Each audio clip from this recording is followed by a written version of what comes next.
शुरुआत इस वक्त की बड़ी खबर के साथ करेंगे। इंदौर कांड से जुड़ी हुई बड़ी जानकारी से आप सभी को रूबरू कराते चले। फरार 3 आरोपियों की गिरफ्तारी हुई है। आपको बताते चले कि 6 आरोपी यहां पर बताए जा रहे थे, जिनमें से 2 की गिरफ्तारी पहले ही हो चुकी थी और उसके कुछ घंटों बाद 1 आरोपी की गिरफ्तारी हुई, यानी कि 3 आरोपी गिरफ्तार हो गए थे और 3 फरार थे।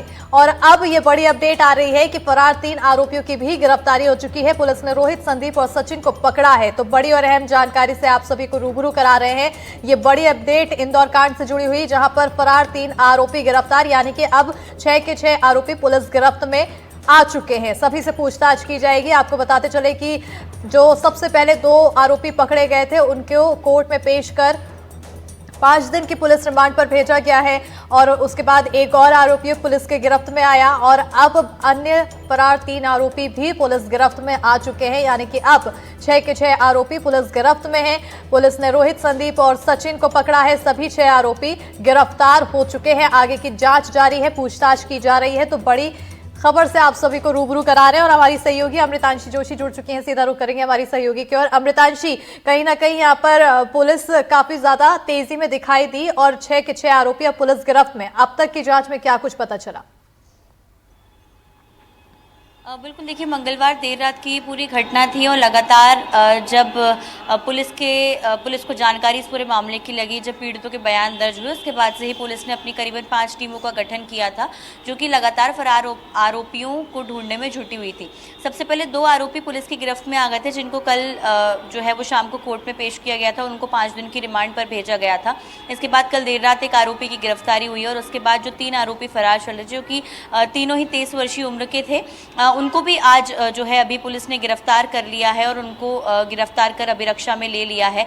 मुख्य तौर पर अगर देखा जाए तो जो पुलिस रिमांड पहले 2 आरोपियों की हुई है, अब अगले 24 घंटे में इन आरोपियों को भी पुलिस को कोर्ट के सामने पेश करना होगा। पुलिस जाहिर तौर पर उनसे रिमांड जरूर मांगेगी और यहाँ पर पुलिस लगातार पूरे मामले की पूछताछ करेगी कि आखिर क्या इससे पहले भी उन्होंने किन्हीं इस तरह की वारदातों को क्या अंजाम दिया है, या फिर जो आरोपी थे वहाँ पर किस नीयत से आए थे, लूटपाट की नीयत से आए थे। क्योंकि खासतौर से एक और मुख्य आरोप ये भी है कि कथित तौर पर महिला के साथ गैंगरेप हुआ है और फिलहाल अभी महिला ने पूरे मामले में कोई भी बयान नहीं दिया है। तो यहाँ पर आरोपियों से भी पूछताछ की जाएगी, उनके बयान दर्ज किए जाएंगे और पुलिस रिमांड के बाद उनको जो है दोबारा कोर्ट में पेश किया जाएगा। मुख्य तौर पर अगर देखा जाए तो ये जो सभी आरोपी हैं, ये 21 से 25 वर्षीय उम्र के हैं। ये आसपास के गाँव के ही रहने वाले हैं और आसपास के गाँव में ही जो है वो छोटे मोटे काम करते रहते थे। इनमें जो 3 आरोपी हैं उन पर गंभीर अपराध भी दर्ज है। एक पर वसूलीबाजी का आरोप है, जो कि मामला दर्ज है। एक पर मर्डर का आरोप है, इसका भी जो है वह FIR पास के थाने में दर्ज की गई। और इसके अलावा पारिवारिक विवाद और अन्य आरोपों में भी जो है एक मामला तीसरे आरोपी पर दर्ज है। खासतौर से अगर देखा जाए तो अनिल और रितेश, ये दोनों मास्टरमाइंड है पूरी गैंग के और हो सकता है कि पहले भी जो है वो ऐसी घटनाओं को अंजाम देते रहे हों, क्योंकि ऐसी जगहों पर लूटपाट और इस तरह से मारपीट और ऐसे जो मामले हैं वो पहले भी इन जगहों पर पर्यटन स्थलों के आसपास सुनसान देर रात में मामले सामने आए। तो ये भी उनसे जानकारी जुटाई जाएगी कि आखिर इससे पहले भी क्या घटनाओं में वो संलिप्त रहे। बिल्कुल अमृतांशी, 2 आरोपी पहले ही पुलिस रिमांड पर भेजे जा चुके हैं, तो क्या उनसे पूछताछ में किसी तरह की जानकारी हासिल हुई अब तक?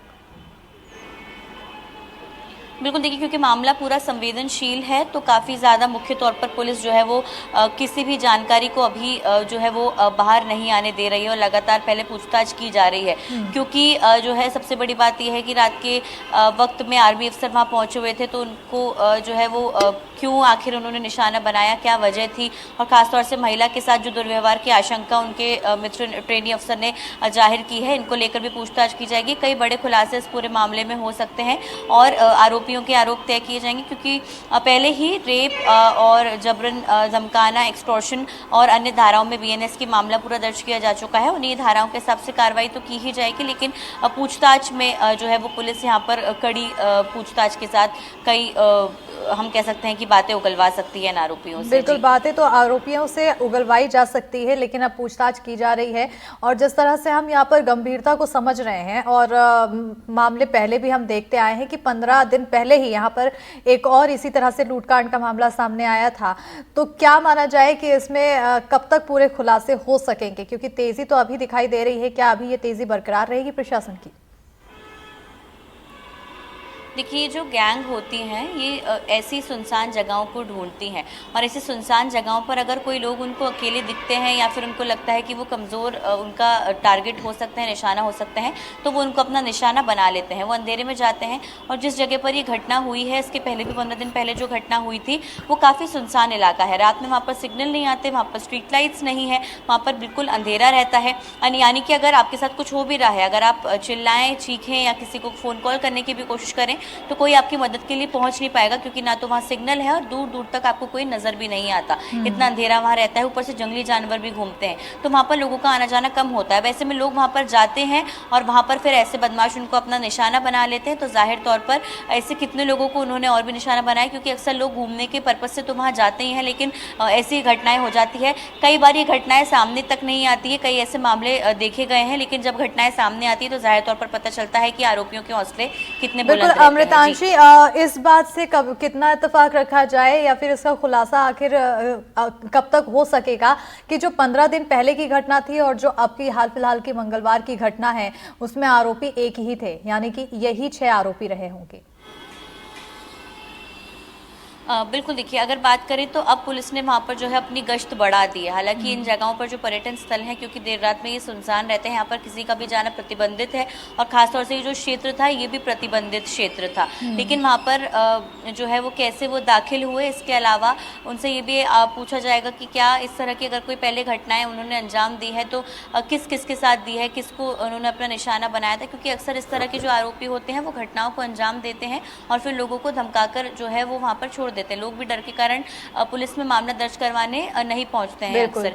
तो कहीं ना कहीं उनसे इस बात को लेकर पूछताछ जरूर की जाएगी, लेकिन पुलिस रिमांड पर आरोपियों को लिया जाएगा, पूछताछ होगी, उसके बाद कोर्ट में पेश कर आगे क्या कुछ कोर्ट फैसला लेता है ये अभी अब समय के साथ पता चलेगा, और क्या कुछ इस पर खुलासे होते हैं इस पर भी नजर बनी रहेगी। बहुत शुक्रिया अमृतांशी तमाम जानकारी देने के लिए।